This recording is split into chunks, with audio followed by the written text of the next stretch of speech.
Acá para arrancar un poco, viernes a la tarde, hablamos un poco del bosque. Eh, Pensando un poco en el título de la charla, que es un bosque en la ciudad, ¿qué podemos hacer para conservar el espinal? Vemos ahí que aparecen ciertos elementos, por ejemplo, bosque, espinal, conservación, que estaría bueno que lo podamos definir. Entonces, en base a estos elementos, estos conceptos, vamos a ir avanzando en la charla para que podamos estar todos más o menos en la misma sintonía, digamos. Entonces, bueno, esto se surgen ya desde el título algunas preguntas. ¿Qué es un bosque? ¿Cabe un bosque dentro de una ciudad? ¿Por qué es necesario conservar los bosques? ¿A qué llamamos espinal? Etcétera. Entonces, para empezar, digamos, vamos a la definición de bosque. En general, esta definición, este concepto es un poco pobre si lo vemos en los diccionarios, si vamos hasta los organismos internacionales que catalogan diferentes tipos digamos, de paisajes. La definición es el conjunto, digamos, de árboles que están que cubren una superficie, generalmente una superficie extensa, ¿no? Sin embargo, esa definición se queda muy corta o puede ser atinada, digamos, para este tipo de bosque que vemos acá a la izquierda, que es un bosque del hemisferio norte, donde lo vemos mucho por ahí en las películas. Después va a caer nieve, los pinos quedan todos blancos, etcétera, pero si lo vemos es bastante homogéneo y vemos una predominancia de los árboles, ¿no es cierto? Si vemos ahí esta imagen, vemos que hay muchos árboles. Sin embargo, en nuestros bosques, por ejemplo, yendo particularmente el bosque chaqueño de la Argentina, que también compartimos con Paraguay, una parte de Bolivia y Brasil, que es el bosque estacional más grande de Sudamérica, ni nada más ni nada menos. Cuando vamos a los datos de los relevamientos que se hacen de la flora, digamos, de qué tipo de planta en ese ecosistema, vemos, digamos, esto se ha hecho a nivel, digamos, de estudios científicos, vemos que los arbustos son más abundantes y cubren una mayor superficie que incluso los árboles. Y estamos hablando de un sistema boscoso, o sea, es decir, donde los árboles son importantes, un elemento clave en el bosque, pero en este tipo de ecosistemas que vemos un poquito más acá a la derecha, los arbustos son como el principal componente. Entonces, nos despojamos un poco, deberíamos despojarnos un poco de ese concepto de una superficie llena de árboles, sino que más bien un bosque es un sistema complejo, que si solamente atendemos o quisiéramos clasificarlo por la vegetación, vamos a ver que además de árboles hay, como decíamos, arbustos, enredaderas, hierbas, pastos, plantas que viven sobre otras plantas, que es los famosos claveles del aire, plantas parásitas. Hay infinidad de cosas que hacen de un ecosistema una cosa muy, muy variada y muy compleja. Entonces, ya tenemos ahí un panorama de qué es lo que es el bosque, nos adentramos un poquito más a algo más específico a qué llamamos espinal. Ya después vemos por qué nos interesa, digamos, por qué lo pusimos en la charla, pero si prestamos atención a esta imagen nos da una pauta de qué viene el espinal.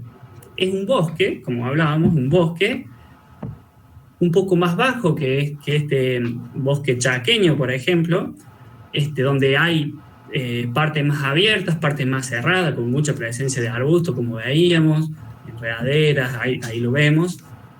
Y este es un ecosistema natural que está presente en la provincia de Córdoba. Ya vamos a ver un poquito más a nivel geográfico. Acá como les mencionaba recién, el bosque chaqueño es que solamente está Argentina, pero se extiende más acá arriba, digamos, el ecosistema boscoso más grande que tenemos en América del Sur, como les decía, y el Espinal es esta franjita, es una región de color anaranjadita, rosita, que está simbolizada con el número 6, que es el paisaje que les mostraba anteriormente. Es decir, que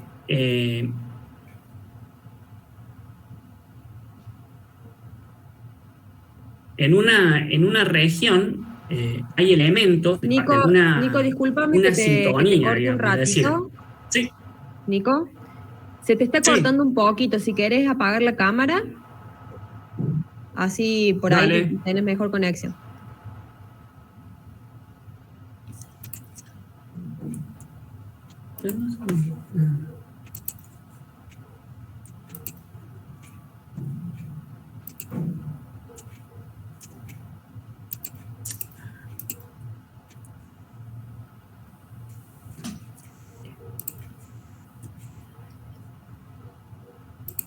¿Estamos ahí? ¿Más o menos? ¿Se escucha? ¿Me escuchás, Bernarda? Sí, se escucha. Buenísimo. Bueno, entonces, volviendo. Como en la Argentina tenemos varios ecosistemas, varios tipos de ecosistemas que tienen características propias en cada región. Entonces, el Espinal son estos bosques bajos que están distribuidos en el centro de la Argentina, que toman a Córdoba y algunas otras provincias más. Entonces, ya que hablamos de bosque, de planta, de ecosistema, es necesario conocer cuáles son las plantas que integran esa comunidad en estos bosques que son los que tenemos en nuestras... en el lugar, digamos, donde vivimos, ¿no es cierto? Entonces, para eso cabe destacar que hay diferentes tipos de especies, y las que constituyen naturalmente esos bosques los vamos a llamar plantas nativas, que son las que son propias de esa región. Es decir, en el Espinal va a haber ciertas plantas, y por ejemplo en la Puna va a haber otro tipo de plantas, en la selva misionera va a haber otro tipo de plantas que responden, digamos, a características ambientales, históricas, etc. Entonces, cada región, ya hablábamos, cada ecorregión va a tener sus plantas nativas. A veces se comparten esas plantas. Por ejemplo, el algarrobo está en el Espinal, un poco en el monte. Sin embargo, hay otras plantas, por ejemplo, el cal, que también es un algarrobo, que solamente está al sur del Espinal y no está en otro lado, no está en el Chaco, no está en el monte, sino que es propio, y eso se llama endemismo. Entonces, eso también tiene un valor como único, es decir, una planta que solamente crece en un lugar. Entonces eso también es como que hay que tenerlo en cuenta a la hora de categorizar un poco las plantas. Y por otro lado tenemos las plantas exóticas. ¿Qué quiere decir? Que vienen de otros lugares que originalmente no estaban en estos bosques. Llegaron quizá muchos accidentalmente con los barcos, o a veces las importamos por una cuestión estética. Decimos qué lindo los pinos del hemisferio norte, pongamos pinos en nuestras ciudades, etc. Entonces son plantas, digamos, que vienen de otras regiones. Esas plantas, que son llamadas exóticas, muchas veces pueden convertirse, de acuerdo a características de su especie y al contexto en el que se dan, en plantas invasoras. Y acá hay que tener cuidado. ¿Por qué? Porque estas plantas exóticas invasoras son peligrosas, digamos, para los ecosistemas naturales, porque pueden desplazar, digamos, la flora original. Los animales que viven de esas plantas se ven sin alimentos porque se cambió su paisaje, cambió la estructura de ese ecosistema. Pueden también, las plantas invasoras pueden desregular, digamos, ciclos del agua, incluso hay casos donde han desviado ríos porque se hacen como bosques y que después eso generan, digamos, cambios en el ciclo hídrico. Son cosas que después a nivel de paisaje, algo que puede ser muy ingenuo, sonso, digamos, decir, bueno, pongo una planta al frente de mi casa y que eso después se escape y genere problemas, digamos, a nivel ecológico, una cosa que hay que tener en cuenta, digamos, hay que estar muy atento. ¿Y cuáles son las plantas, las especies del espinal? Bueno, acá yo voy a hacer un recorte, digamos, chiquito, porque hay muchas especies, pero básicamente entre los árboles, los árboles característicos son el tala, son árboles de gran porte, el chañar, que es un árbol de mediano porte, el algarrobo blanco y negro, sobre todo en la parte del espinal de Córdoba, son los que más abundan. Como les decía, al sur va a estar el caldén y hacia el noreste, en la parte del espinal de Santa Fe, Entre Ríos, va a estar otro algarrobo que se llama ñandugay. El espinillo y el espinillo negro, que es un poco más raro, se ve bastante poco el espinillo negro, pero es muy similar al espinillo que todos conocemos, el aromito, digamos. Y después otro un poco más raro también es el peje o sombra de toro, no sé si lo conocerán, acá es una ramita nueva, pero es un árbol de un porte interesante. Pero, como hablábamos, en estos bosques no es solamente la importancia de los árboles, sino conviven en estos ecosistemas un montón de otras especies, como herbáceas, con flores que digamos que florecen en diferentes épocas, enredaderas como la pasionaria, que todos conoceremos, la campanita, algunos arbustos típicos que se usan como ornamentales, como la araña de perro. El palo amarillo también es un arbusto que similar digamos, a lo que puede ser el poleo, con un aroma muy, muy rico, le dicen cedrón del monte, se puede usar para el mate. Después, bueno, otros tipos de margaritas que dan muchas flores muy lindas.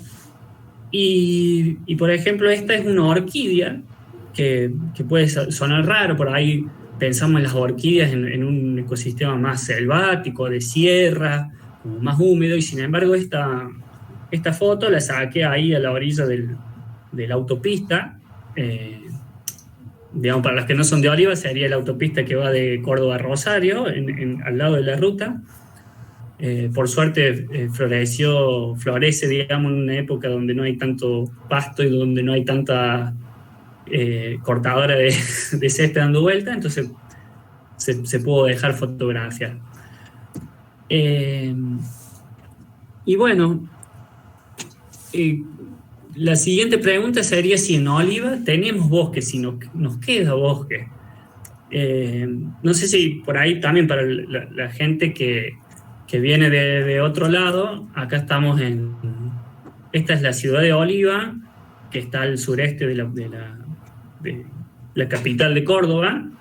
Esta sería toda la parte urbana, como se ve, y como observamos en este mapa, ustedes lo pueden ver, digamos, desde su celular. Si ponen la función en el Maps, si ponen satélite, creo, les va a salir esta imagen, como que se pueden ver mejor por ahí la vegetación. Si ponen el común van a ver las calles y eso, pero si ponen satélite, por ahí se ve más a nivel paisaje. Y como vemos en esta imagen un poco triste, diría,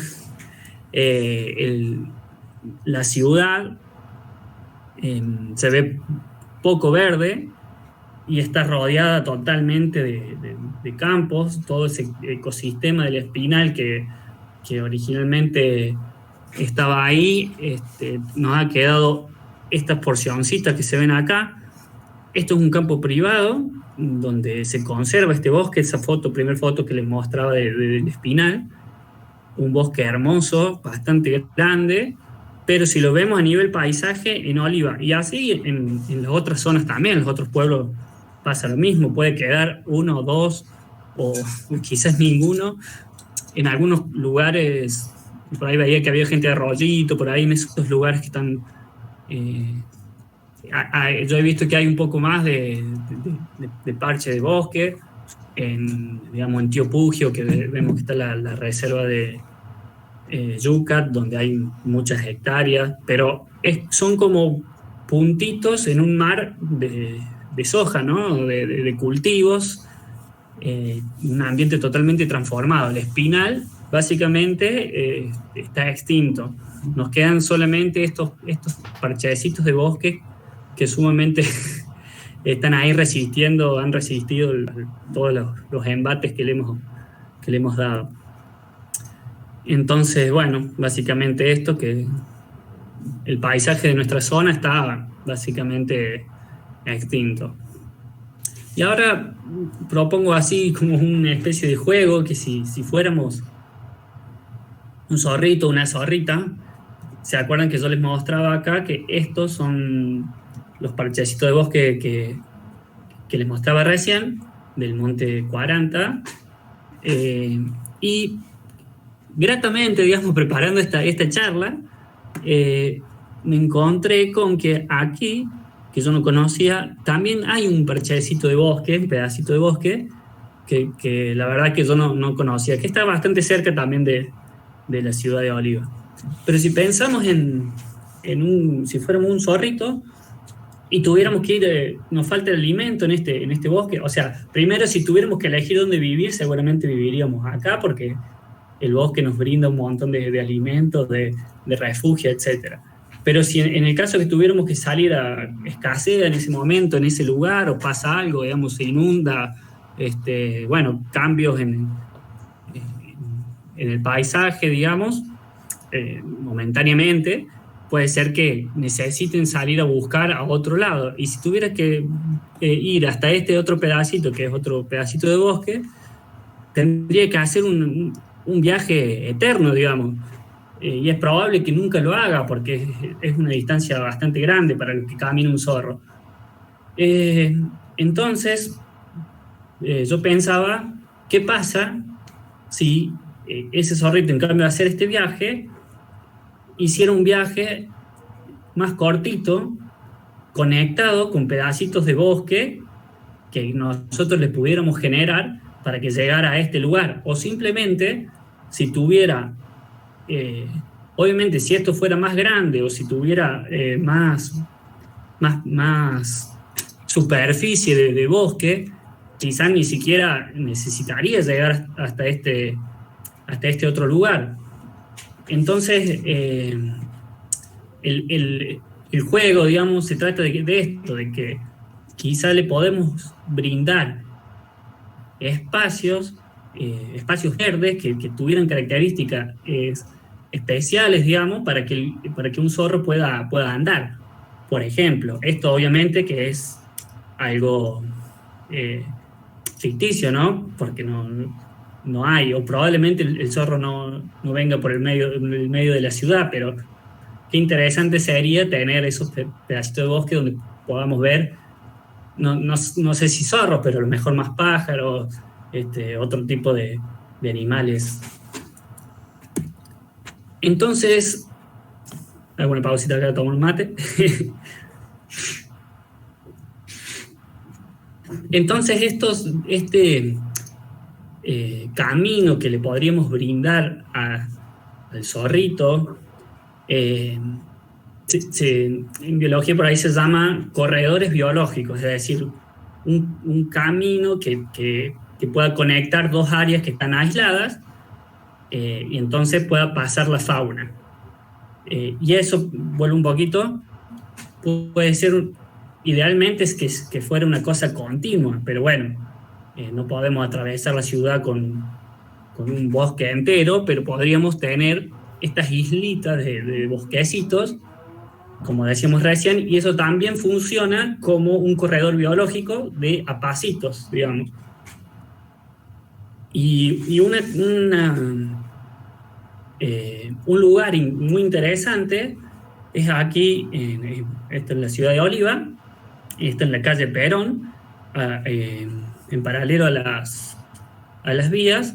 Existe, aunque es una franja muy chiquita, porque de este lado está la calle y del otro lado están los campos privados que están, digamos, limpios de árboles y de vegetación.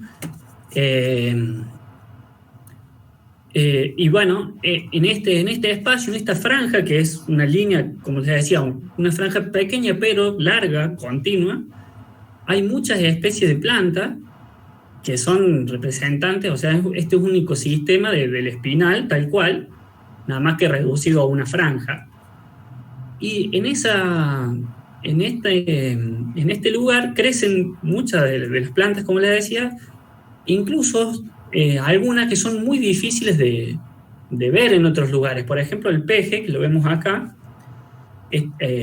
por acá está el árbol grande, digamos, y este es un hijito que está creciendo, está por acá, no me acuerdo bien dónde anda el zoom, por acá anda. Y eso, que es un árbol que si nosotros lo queremos cultivar es casi imposible, porque tiene una germinación de 3 meses, las semillas germinan poco, no se puede guardar la semilla de un año para el otro, o sea, es básicamente muy difícil hacerlo, digamos, a este árbol, digamos, esta especie. Y ahí crece espontáneamente porque está, digamos, en un ambiente natural, cuidado. Y además, volviendo al zorrito, esto puede ser un corredor biológico que conecte dos áreas que están separadas, porque al ser una línea, como decíamos, donde hay mucha vegetación, ahí pueden ir los pájaros comiendo de los frutos de los árboles, bueno, algún roedor que ande por ahí, etcétera. Y hace poco, me parece que al final del año pasado, presentamos al Consejo Deliberante de la ciudad que hicimos un relevamiento y que propusimos que se conserve, porque probablemente alguna obra de pavimentación o que los dueños de los campos quieran avanzar sobre ese borde, digamos, es como susceptible a que desaparezca. Entonces presentamos al Consejo Deliberante de la ciudad de Oliva y aparentemente lo están tratando con provincia para ver qué se puede hacer para que esto no desaparezca. Y bueno, como otro corolario ahí para decir es que la única franja de bosque que queda dentro de la ciudad, digamos, porque no hay otra cosa, es único, digamos. Y bueno, entonces, volviendo ahí al zorrito, lo que podemos decir es que hay un doble beneficio en esto de que dejarles un poco de vegetación para que el zorro pueda andar o los pájaros puedan andar, y a su vez el zorro nos brinda como beneficios o le brinda beneficio al bosque porque hace que germinen semillas de árboles, por ejemplo el tala que les mencionaba, ellos comen los frutos del suelo y que generalmente cuando germina el tala caen las semillas muy cerquita del árbol, porque es una semilla que tiene carne, digamos, carnosita, digamos, y es pesada, no vuela. Entonces la única posibilidad que tiene la planta para expandirse un poco es que alguien la lleve, y en ese caso el zorro es quien la puede llevar. Y además, ¿cómo la lleva? Digamos, come y luego con las heces, cuando el zorro hace caca, la va sembrando. A veces, algunas semillas pueden que se destruyan en el aparato digestivo. De hecho, también comen muchas de otras semillas que la destruyen. Pero en el caso del tala, por ejemplo, lo facilitan su germinación. Y acá, esto es de un estudio de la Universidad Nacional de Río Cuarto, del 2019, que les hablaba lo que les comentaba. Y hablan de que el zorro tiene el 70% de su dieta, aunque muchos lo tenemos como que come, que es carnívoro, que sí es carnívoro también, pero el 70% de su dieta es a base de frutos. Y entonces muchos de estos frutos carnosos de los árboles nativos que consumen los pueden dispersar. Y después acá otro trabajito que hicieron en el espinal de Entre Ríos es con aves, y que mostraba diferentes comportamientos de aves. En algunos casos las aves son capaces de mover las plantas dentro del mismo parche, o sea, en este pedazo, o sea, de acá para acá, o de acá para acá, y otros pueden hacer lo que, digamos, hace el zorro, de llevarlos de un lugar a un lugar nuevo, o eso, generar nuevos pedacitos de bosque, llevando la semilla al hacer eso, al hacer caca, van generando nuevos lugares donde crecen los árboles. Y bueno, nos preguntamos por qué es necesario conservar el bosque. Porque, digamos, esto me parece una obviedad, pero pensando en los bichos, es como que no estamos solos. Y todas las especies, o sea, necesitan de que el ecosistema esté funcionando. Y nosotros somos sumamente dependientes, nos guste o no, de los procesos que se generan en los ecosistemas naturales. Nosotros tenemos bosque, tendremos que estar atentos a eso. Hay gente las personas, las comunidades que viven más cerca del mar, por ejemplo, tendrán otros ecosistemas a los cuales prestar atención, digamos, pero nosotros que nos toca el bosque, que lo tenemos muy cerquita, no podemos no prestarle atención. Es como, parece una obviedad que tengamos que defender como la existencia de por sí, ¿no? Pero bueno, por ahí me pongo un poco mal con esto, pero bueno, eso, por ahí los poderes nos redimen un poco, pero bueno, hay que salir y hay que defender el bosque porque es necesario para la vida, básicamente.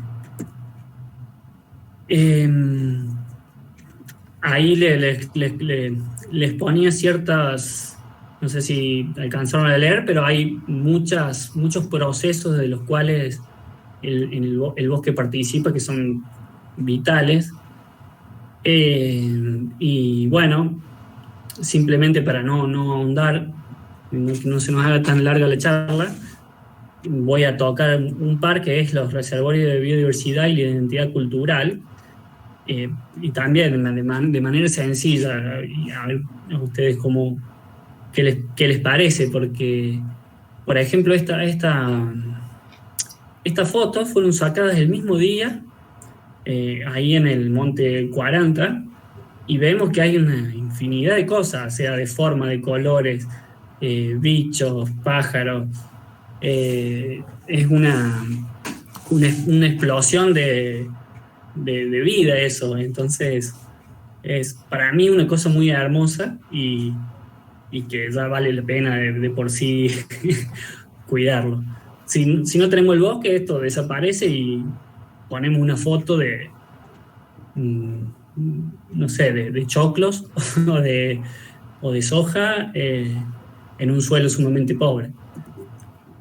Y acá, en esto de la identidad cultural, traje una chacarera que yo no sé si la conocerán, pero es bastante conocida. A mí me gusta mucho la versión que hace La Juntada, que se llama Chacarera del Chilalo, y es impresionante la cantidad de especies y de formas y que nombra la canción.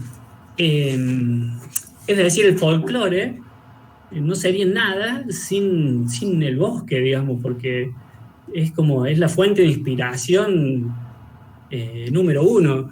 Y en este caso en particular, habla de muchas cosas, es una fiesta del bosque, que está todo en su punto justo, digamos, hay miel, hay flores, hay frutos, y les cuento algunas cositas, digamos, algunos detalles. Eh, por ejemplo, habla de que hay miel de palo, y esa miel de palo no se refiere a la miel de las abejas, la que conocemos nosotros de las colmenas, sino que es una abeja nativa, que es muy chiquitita, eh, y hace miel adentro, o sea, es una abeja chiquitita sin aguijón, a diferencia de la europea que todos conocemos, sin aguijón, y hace miel adentro, o sea, hace los nidos, digamos, adentro de los troncos. Por eso le dicen miel de palo. Y es una miel que es riquísima y que los pueblos originarios, que la gente que vive más asociada al bosque, la consume y tiene propiedades espectaculares, igual que lo tiene la miel de la abeja, de la abeja de la miel, la otra abeja Apis mellifera, que es la europea. Entonces habla de los garabatos, que es este arbolito que también tiene unos pompones parecidos al espinillo, un poquito más blancos, unas espinas interesantes también. Habla de lechiguanas y chilalos, que justamente esto es lo que le da el nombre a la canción, pero lechiguana le dicen una avispa que también produce miel, y hace estos nidos, seguramente lo conocerán. Y el chilalo, supuestamente, es una vasijita que hace otra abeja, una abeja solitaria, y hace estas vasijitas donde junta néctar y polen, no hace miel, néctar y polen y cera, para que se alimenten luego las larvas, y eso es consumido también como si fuera una cosa dulce. Y bueno, y también nos está diciendo esa sabiduría que tienen, porque imagínense la sabiduría que tienen estos pueblos que conviven con una armonía mucho mejor que la que convivimos nosotros con el bosque.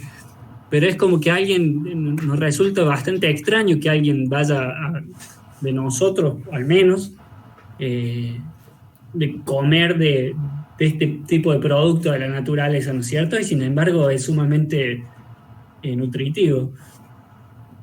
Bueno, habla del aroma de la tusca en flor, que la tusca es este arbolito semejante al espinillo. También muy aromática sus flores. El mistol, que dice que colorea la tierra, porque cuando los frutos caen en el suelo hacen como una alfombra de frutitos rojos. Es el mistol, se hace en arropes, se pueden consumir así frescos también. Es un árbol muy, muy lindo. Después la tuna, que todos conocemos, el piquillín, que es arbustito. Habla de la doca, que es esta fruta de una enredadera. Bueno, la flor del cardón, que todos las conocemos, la ulúa, que es fruto de otro cactus, el vizcacheral, bueno, que es digamos, las cuevas de las vizcachas, un animal que localmente lo hemos extinto, digamos, es decir, en nuestra zona no hay vizcacha, digamos, ha quedado relegados a algunas provincias, en algunos lugares, pero básicamente en nuestro espinal la hemos liquidado, pobre. Y es un animal que transforma el ambiente, genera estos huecos, digamos, estas cuevas, que también después vienen, por ejemplo, las lechuzas y la utilizan, o vienen otros tipos de animales y pueden usarlo como refugio. O sea, como que es muy importante tenerlas ahí a las vizcachas. Habla de Pampa Taqueyus, por ahí esto acá me costó un poco porque habla de un poco en quichua, entonces aparentemente se refiere a arbolitos que son como tacu es algarrobo y taqueyus sería como un diminutivo, sería como un algarrobito, y encontré que los árboles, este arbustito que se llama, bueno, sería como un algarrobito, es a eso que se refiere, que es un paisaje típico, digamos, de ese bosque. Los quiscaloros, que son también otro tipo de cactus similar, que hace un fruto similar a la tuna. Cisaqueyus, esta florcita amarilla. Y después habla de los locontes, que es esta enredadera muy común, que también le dicen barba de viejo, después hace unos penachitos. Y bueno, primero eso, decirle que esto que parece tan extraño, tan sacado de otro lado, nosotros generando estos espacios verdes que hablábamos, pedacitos de bosque, conservando eso, podemos llegar a vernos en vivo y en directo a estas cosas. No hace falta que sea algo poético y digamos fuera de la realidad, sino que podamos ir y comer de los frutos de ese mistol, de comer piquillín, servirnos del bosque, no solo de los alimentos, sino de su paisaje, de todos los beneficios que el bosque genera. Y bueno, ¿y qué pasa en la ciudad? Podemos llegar a hacer, aunque sea algo similar a todo ese paisaje que habla la canción, en el medio de una ciudad donde hay un montón de cemento. Y bueno, yo creo que sí. Acá les voy a mostrar por ahí la gente tampoco es de Oliva, pero este es el Jardín de las Lechuzas. Esto es un espacio verde que está ubicado en el andén de trenes de Oliva. Lo pueden buscar detrás, en lo que es el Museo de Malvinas, donde un grupo de personas hemos estado trabajando hace más de 3 años, cultivando plantas de semillas, poniéndolas en el terreno. Y bueno, básicamente las imágenes hablan por sí solas. En 3 años se ve que hay un cambio abismal en el paisaje. Las lechuzas ya estaban ahí antes que nosotros empezáramos a poner, pero luego, miren, luego de estos años de cuidar esas plantas, de regar, de tratar de instalar estas plantas del espinal, empezaron a venir muchas cosas. Acá hay huevos de tero, el famoso pirincho, que nosotros en Oliva le decimos urraca. Bueno, flores como estas que nosotros nos sembramos, que son sumamente hermosas y que llegaron porque simplemente le brindamos el espacio.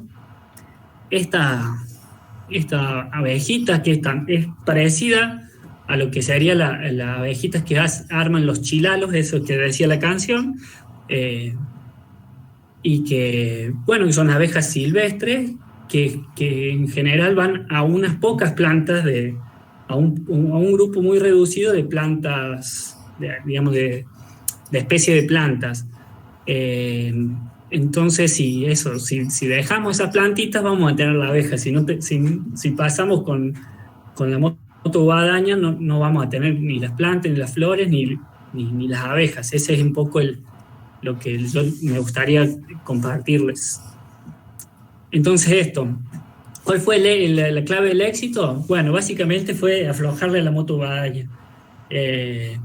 Primero, yo tengo una cuestión personal ahí, porque en primera medida, más allá de que si pasamos mucho la moto guadaña, no no dejamos que crezcan las flores y lo que les mostraba antes, pero había una cosa más grave que las motoguadañas dañan a los árboles. Es como que en la base del árbol se descorteza, y eso primero puede generar que le entren hongos al árbol y enfermarlo, acortándole la expectativa de vida del pobre árbol, o incluso secarlo, matarlo, digamos, directamente. Si se descorteza completo o con una buena parte, se muere. Entonces era como renegar muchísimo con esa cuestión. Ahora aparentemente eso ha mermado un poco, y bueno, las plantas ya están fuertes, muchas se nos han muerto, pero hemos repuesto, y aparentemente las motoguadañas están medias contenidas, así que gracias a eso podemos tener ese micro bosquecito ahí dentro de la ciudad. También una cosa importante es que cuando se redactó la Carta Orgánica, ahí creo que estaba Lili también conectada, pero fue muy importante el hecho de que pasara a constituirse, digamos, el Jardín de la Lechuza es una reserva urbana del Espinal, aunque sea chiquito, un pedacito que podría sonar a chiste para la gente que hace restauración a gran escala, pero en el medio de lo que hablábamos recién, en un mar de desmonte, un pedacito así es un oasis, y ustedes lo han visto en las fotos que les mostré recién. Ya bueno, ya acá más o menos estamos cerrando, y es como, ¿qué podemos hacer para conservar el bosque, para tratar de que no se vaya todo al tacho, digamos? Pero bueno, estamos en un momento de colapso de ecosistemas a nivel mundial, y es como que por ahí es medio difícil pensarlo, que las actuaciones individuales van a salvar el mundo, pero bueno, podemos empezar con un poquito. Esto de conocer nuestro ecosistema, dónde estamos parados, y qué tipo de ecosistema natural está en nuestra región. Lo digo por ahí para gente que es de otra provincia y que está parada en otro ecosistema. Es muy importante esto, conocerlo, el ecosistema, y no solamente como de libro, de teoría, sino que yo los invito y que vayan por ejemplo, acá al Monte 40, la gente que es de Oliva, o si ustedes conocen en su pueblo, en su ciudad, otros bosquecitos, otros montecitos, que vayan y que se empapen de ese bosque, que seguramente van a quedar admirados, digamos. Después, conservar esos remanentes de bosque y espacios verdes también porque eso es lo que hablábamos, tenemos tan poquito bosque, tan poquito que pasan a ser tesoros, digamos, que es necesario que, o sea, no los podemos, ya no podemos perder más bosque, porque si no, ya no nos queda nada. Y luego, ya más a nivel de nuestra casa, de nuestro hogar, de nuestras plazoletas, es priorizar las especies nativas. Porque si todo el mundo cultiva exóticas, si el vivero vende exóticas, y estamos a su vez dañando el ecosistema natural que está conformado por plantas nativas, es como que no le damos lugar a las plantas nativas. Entonces lo que podemos hacer es eso. En nuestra cazuela poner un árbol nativo, en nuestro patio poner un árbol nativo, en las veredas, y eso puede hacer que alguna vez un pájaro lo lleve, como hablábamos antes, y pueda germinar árboles más allá de nuestro radio de acción, digamos, que sería nuestra cazuela, nuestro jardín, sino que se sobrepasa eso. Y ya yendo al otro punto, si en cambio de hacer eso ponemos una planta invasora una planta exótica invasora que a su vez también es llevada por pájaros a otros lados. También estamos haciendo las cosas mal, digamos, porque tenemos en nuestra casa una planta que puede generar daños a un ecosistema que está más o menos cerca de nuestro. Y bueno, y todas estas cosas hacen un poco que nos hacen partícipes o deberíamos ser partícipes de la restauración del espinal. ¿Qué es esto? Bueno, por lo menos brindando espacios para que la flora pueda desarrollarse. No hace falta eso que vayamos y salgamos y pongamos 10.000 árboles, pero eso, dando algunos espacios para que las plantas puedan llegar, ya estamos contribuyendo y un montón en este contexto en el que estamos viviendo. Por ejemplo, en la ciudad de Oliva, acá hay un espacio verde que son un grupo de algarrobos que están bastante grandes, digamos, y que es probable que acá viene una calle y que es probable que la ciudad siga creciendo por este lado. Entonces hay que poner el ojo en este espacio verde para que se conserve. Ahí vemos acá a los niños que están disfrutando del sombra de los algarrobos, están jugando, y esto, que pueden convivir en un espacio verde, por ejemplo, un lugar que sea un parque para que los niños puedan jugar a la pelota, para que haya hamacas, etcétera, y también puede convivir con otra partecita. Bueno, no hace falta que sea tampoco enorme, pero que donde la vegetación nativa pueda prosperar sin motoguadaña, sin estarle tan encima. Y entonces esos espacios verdes son mucho más ricos a nivel de biodiversidad, de funciones del ecosistema, que una arboleda con pasto abajo, digamos. Después, bueno, esto también es acá dentro de la ciudad, un tala que está como sería en un sitio privado, pero bueno, es un árbol majestuoso, representante del espinal, y que ojalá aunque no represente en sí mismo un bosquecito, digamos, es clave mantener ese ejemplar, porque es impresionante. Si uno va, ahí estoy yo abajo del árbol, para que tengan en cuenta la magnitud que tiene ese árbol. Y estos son los frutos que les contaba que se comían los zorritos y las aves. Si uno va y se pone ahí abajo, va a escuchar un montón de aves que van a ese árbol. Hay algunos estudios que muestran que registraron 27 especies diferentes de aves que van al tala a comer las hojas, a comer los frutos, sin contar los que van a hacer nidos. O sea, es como un emblema.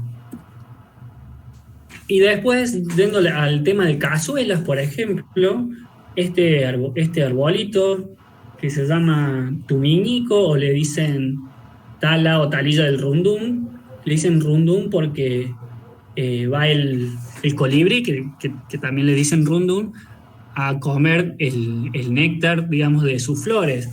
Por otra parte, está florecido casi todo el año, tiene un porte chico, digamos, apto para veredas angostas.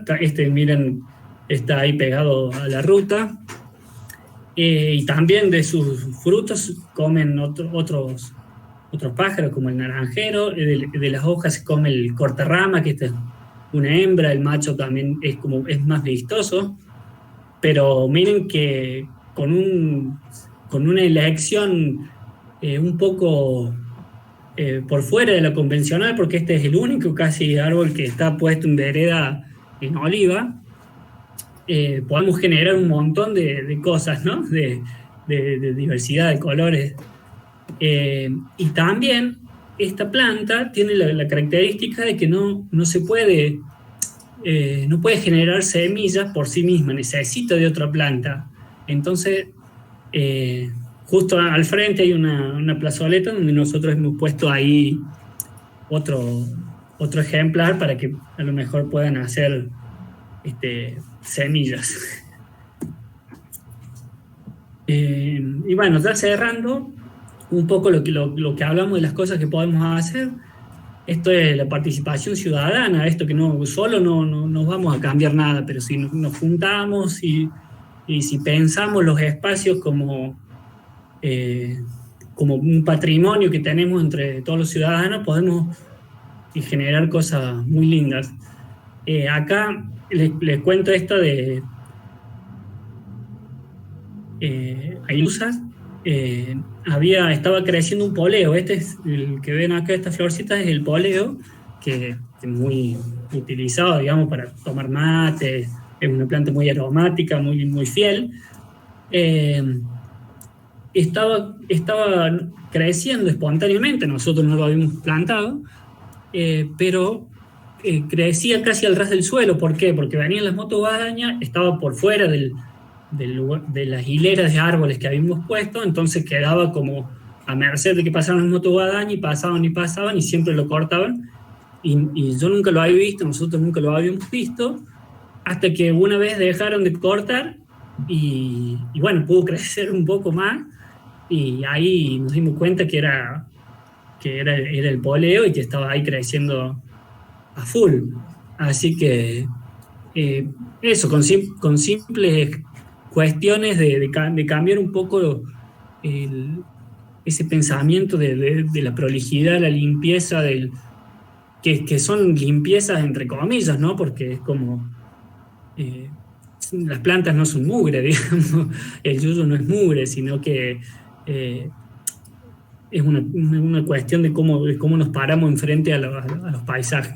Y después esto, por ejemplo, es la cazuela ahí en la casa de mi mamá, donde sembramos herbácea, el topazaire, botón de oro, le dicen, y acá una flor de papel que nacen muy, muy simple, es simplemente tirar la semilla en una época cálida, ¿no?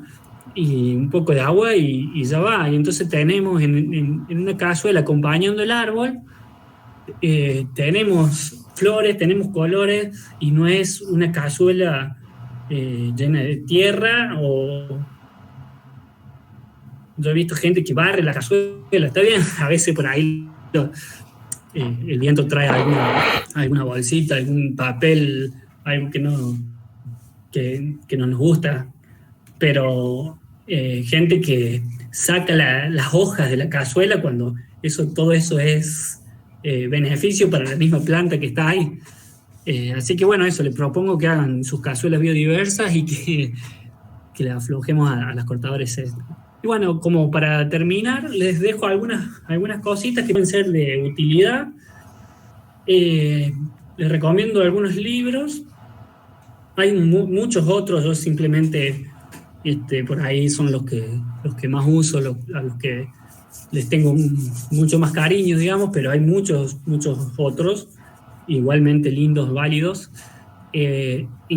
Para árboles, el de Árboles Nativos Argentina es un libro que es muy hermoso porque primero tiene unas imágenes espectaculares, van a poder reconocer muy bien los árboles de los diferentes ecosistemas del centro, pero tiene unos relatos muy lindos de cómo lo usaba la gente antes. Bueno, es como que es un libro bastante completo.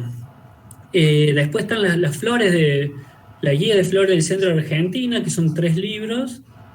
Tienen muchísima información, sobre todo este es de árboles, este es más, si bien tiene algunos árboles, pero es más bien de pequeñas herbáceas, de arbustos, enredaderas.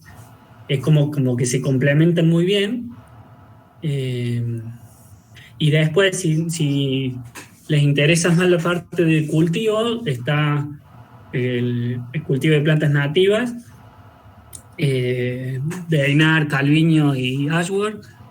tiene unas fichas de muchas especies, un poco...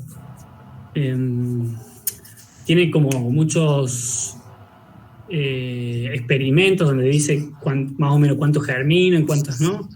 Y después un manual de cultivo que es un poco más sencillo y que lo hizo Natalia de Luca. También sirve un montón digamos, para ver cuándo hay que recolectar las semillas, cómo sembrar, etc. Después les recomiendo seguir o ver o anotarse a los cursos, talleres, charlas que da Ceci Einar. Totalmente recomendado. Hace 10 años que da cursos de plantas nativas, paisajismo con nativas. Sabe un montón y bueno, se los recomiendo. Hay algunos proyectos dando vueltas, algunos más nuevos, otros más viejitos.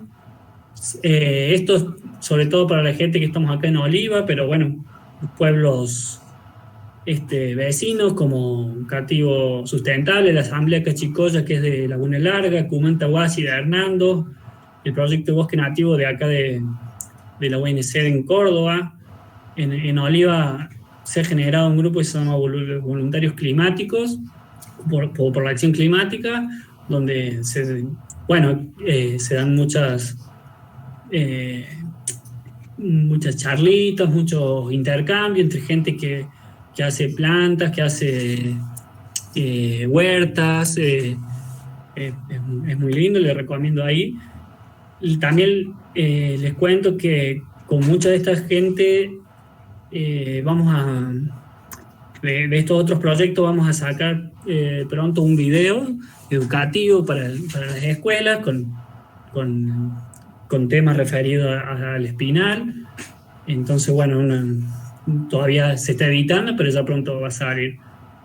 Después un documento que me lo pueden pedir si quieren después, que se llama Restauración Ambiental Post-Fuego en el centro de Argentina. Básicamente se hizo después de los desastres que ocurrieron en la Sierra de Córdoba con los fuegos, las negligencias, digamos, políticas. Así que, pero está muy bueno, si bien es esto, está más enfocado a las sierras, tienen mucha información de cómo encarar un proyecto de restauración. Tiene también un mapa donde dice las especies, un listado extenso de especies que están en cada parte de los ecosistemas de Córdoba. O sea, es bastante complejo, en un PDF lo pueden descargar de ahí de internet. Y bueno, por último les dejo ahí las redes. Olivos con los pies en la tierra es nuestro grupo que trabajamos ahí en el Jardín de las Lechuzas, y no somos tan activos en las redes, pero bueno, cualquier duda, cualquier cosa lo pueden escribir ahí y yo lo voy a recibir. Así que bueno, esto sería todo. Muchas gracias ahí.